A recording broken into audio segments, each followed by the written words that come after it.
Asterisk ఈ లోకంలో మనదంటూ ఏముంది? అన్ని దైవానుగ్రహంతో పొందినవే, మరి వాటి మీద మనకేమి హక్కులుంటాయి?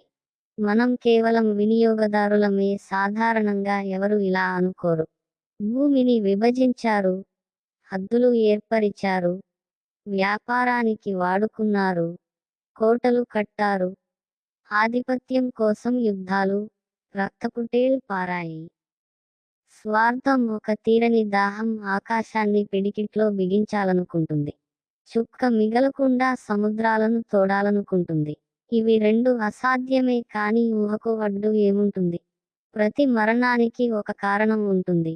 అలాగే ప్రతి జీవితానికి ఒక ప్రయోజనం ఉంటుంది. మొదటిది నమ్ముతారు, రెండవది పట్టించుకోరు. ప్రయోజనం అంటే మనం లాభపడడం కాదు, మన వల్ల ఇతరులకు మేలు జరగడం. చేతులు ముడుచుకున్న వ్యక్తి